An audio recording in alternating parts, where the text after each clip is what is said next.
नमस्कार दोस्तों, आप सभी लोग ये जरूर सुन रहे हैं कि हैशटैग अरावली ये क्या है, अरावली को बचाने की जरूरत हमें क्यों पड़ रही है, ऐसा क्या कारण है कि हमें प्रोटेस्ट करना पड़ रहा है। आप देख रहे हैं कि राजस्थान में लाखों की संख्या में लोग प्रोटेस्ट करने पर उतर आए हैं और यहाँ पर हैशटैग सेव अरावली का जो वर्ड है उसको यूज कर रहे हैं। तो ऐसा क्यों हो रहा है, ये पूरा मुद्दा क्या है, सुप्रीम कोर्ट ने क्या मोहर लगाई है, क्या आदेश जारी किया है, इसके अलावा एग्जाम में क्या क्या इससे क्वेश्चंस बन सकते हैं। तो आज के इस सेशन में हम अरावली से रिलेटेड सारी जानकारी देखेंगे, सुप्रीम कोर्ट का क्या फैसला है और आपके एग्जाम में इससे क्या क्वेश्चंस बन सकते हैं।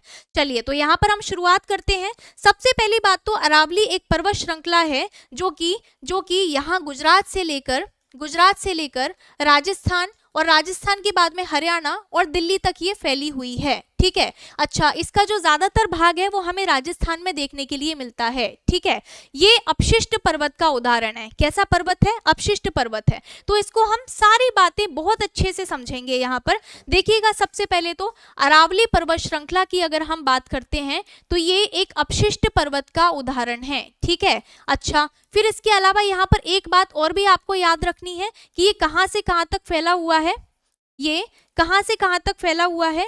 तो ये सबसे पहले गुजरात के बाद में राजस्थान, फिर हरियाणा और हरियाणा के बाद में दिल्ली तक ये जो पर्वत श्रृंखला है ये फैली हुई है।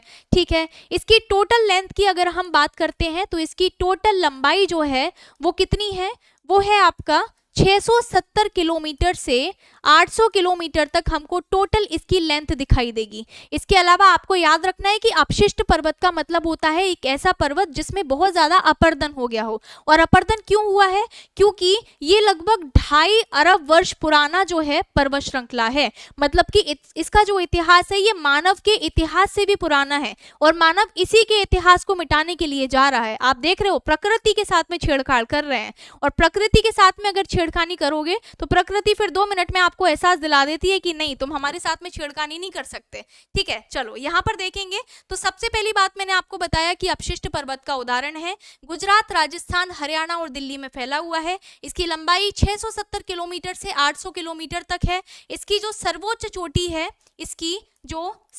चोटी है उसका नाम है गुरु शिखर। क्या नाम है? गुरु शिखर। और गुरु शिखर की हाइट भी हमको याद रखनी है क्योंकि अब इस टाइप के क्वेश्चंस आपको एग्जाम में मिलेंगे।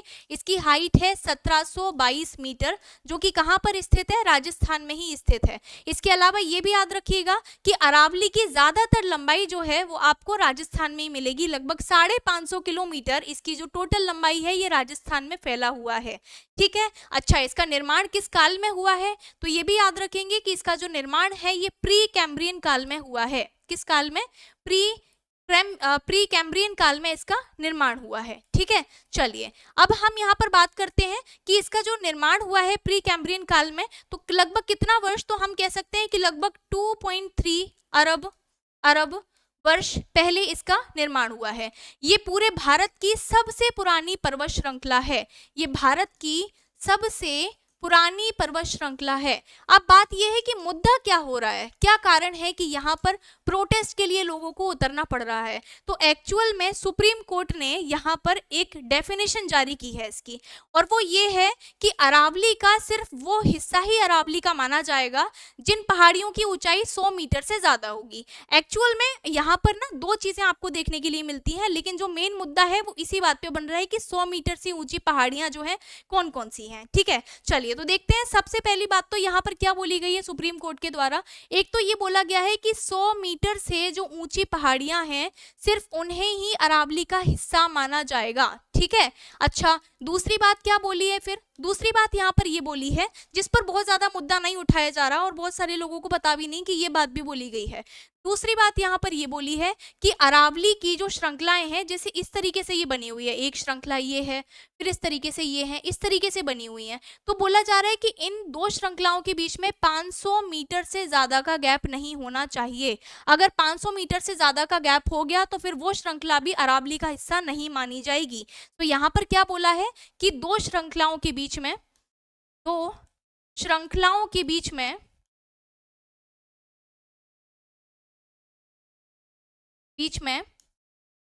500 मीटर से ज्यादा का गैप नहीं होना चाहिए, से ज्यादा गैप नहीं होना चाहिए। ठीक है, तो ये दो बातें बोली हैं, लेकिन एक्चुअल में यहाँ पर ये वाली जो चीज है ना, दो श्रृंखलाओं के बीच में 500 मीटर से ज्यादा गैप नहीं होना चाहिए, इस पर ज्यादा मुद्दा इसलिए नहीं उठाया जा रहा क्योंकि ऐसा है भी नहीं। मतलब 500 मीटर आप समझ रहे हो, यहाँ पर आधा किलोमीटर की बात हो रही है, तो दो श्रृंखलाओं के बीच में आधा किलोमीटर का गैप तो आपको बहुत ज्यादा देखने के लिए नहीं मिलता है, तो ये कोई मुद्दा नहीं उठाया जा रहा है। मेन मुद्दा जो उठाया जा रहा है वो इस पर है कि 100 मीटर से ऊंची वाली जो पहाड़ियां हैं सिर्फ उन्हें ही अरावली का हिस्सा माना जाएगा। अब एज आई टोल्ड यू कि अरावली जो है ये अपशिष्ट पर्वत का उदाहरण है। अपशिष्ट पर्वत का मतलब ये है कि इसका हो चुका है अपर्दन, क्योंकि इसका इतिहास बहुत पुराना है। तो अब यहाँ पर अगर इसका अपर्दन हो गया है तो अब ये क्या बन गई है, अब इसकी जो पहाड़ियां हैं उनकी ऊंचाई कम हो गई है। अब यहाँ पर 100 मीटर की पहाड़ियां जो है वो आपको बहुत ही कम मिल रही हैं। मतलब आप समझ रहे हो, यहाँ पर अरावली का जो 90% से भी ज्यादा का जो हिस्सा है ना, उसकी जो पहाड़ियां हैं वो 100 मीटर से कम है, 100 मीटर से कम है। सो यहाँ पर बोला जा रहा है कि अब अरावली का 90% से भी ज्यादा हिस्सा अरावली माना ही नहीं जाएगा। अब अगर माना नहीं जाएगा तो प्रॉब्लम क्या आएगी ये समझिएगा। यहाँ पर इलीगल माइनिंग शुरू हो जाएगी, ठीक है, यहाँ पर माइनिंग शुरू हो जाएगी। दूसरी बात, यहाँ पर कंस्ट्रक्शन होगा, ठीक है, कंस्ट्रक्शन होगा। अब ये जो कंस्ट्रक्शन है, ये जो कंस्ट्रक्शन है जो किया जा रहा है वो प्रकृति के साथ में छेड़खानी करके किया जाएगा। डेवलपमेंट यहाँ पर होगा, है ना। आपको पता है झारखंड की क्या हालत हो चुकी है, झारखंड में इतना ज्यादा जो है माइनिंग की गई है, वहां से इतना ज्यादा कोयला निकाला गया है कि वहां के लोकल लोग अब बहुत ज्यादा परेशान हो गए हैं, बीमारियां तरह तरह की फैल गई हैं, आदिवासी जो समुदाय है वहां का वो बहुत ज्यादा परेशान है। अब अगर ऐसा ही यहाँ पर भी अगर चलता रहा तो आगे वाले समय में हम देखेंगे कि यहाँ पर भी सेम यही प्रॉब्लम आ जाएगी, ठीक है। अब यहाँ पर देखो बात यह है, जैसे आप लोगों ने शेड्यूल 6 का नाम सुना होगा, जानते हैं आप शेड्यूल 6? संविधान में हमें शेड्यूल 6 दी गई है, मतलब कि अनुसूची 6 दी गई है। अनुसूची 6 में क्या बोला गया है, इसमें एक्चुअल में ना 4 जो है राज्य हैं। अनुसूची 6 में 4 राज्य रखे गए हैं। कौन कौन से हैं? एक तो असम है, एक मेघालय है, एक त्रिपुरा है और एक मिजोरम है। ये 4 यहाँ पर राज्य जो है इसमें रखे गए हैं। अच्छा, अगर यहाँ पर कुछ भी काम होता है ना, जैसे यहाँ का अगर आपको कुछ भी जैसे जंगल काटना है, कुछ भी काटना है, तो आप ऐसे नहीं काट सकते जाके कि आपने मुंह उठाया और जाके जंगल काट दिए, नहीं। यहाँ के लोकल लोगों से आपको यहाँ पर जो है सर्वसम्मति हासिल करनी पड़ेगी। जब तक यहाँ के लोकल लोग आपको नहीं बोलेंगे कि हाँ ये जंगल काट दो, तब तक आप यहाँ पर हाथ नहीं लगा सकते। तो ये स्पेशल स्टेट्स का जो दर्जा है वो इनको मिला हुआ है। अच्छा, अब यहाँ पर लद्दाख वालों की भी यही मांग हो रही थी कि भाई देखो ऐसे तो आप हमारे यहाँ पर भी माइनिंग कर दोगे और हमारे यहाँ प्रॉब्लम आ जाएगी, तो हमको शेड्यूल 6 में रख दो।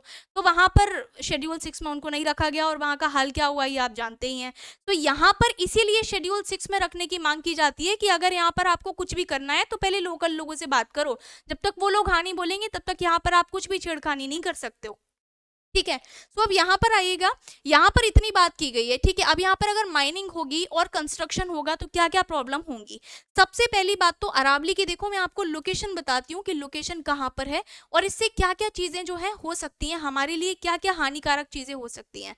कि देखो ये है अरावली की लोकेशन, ठीक है, ये है अरावली की लोकेशन। ये आपको यहाँ पर दिखाई दे रहा है थार डेजर्ट, ये है थार मरुस्थल। अगर अरावली की पहाड़ियों को यहाँ से काट दिया गया तो सबसे पहली बात तो ये जो थार डेजर्ट है ये ईस्टर्न साइड में आना शुरू हो जाएगा। यहाँ ये जो थार डेजर्ट है ना, इसके लिए नेचुरल बैरियर का काम करती है अरावली। अगर अरावली ना होती तो अभी तक ये पूरा जो थार डेजर्ट है ना, ये पूरा इतना एक्सटेंड हो जाता कि पूरा नॉर्थ इंडिया ही रेगिस्तान बन जाता। लेकिन because of this Aravalli mountain range ये इधर नहीं आ पाता, ठीक है। सो अब यहाँ पर थार डेजर्ट अगर यहाँ पर आ गया तो प्रॉब्लम क्या होगी।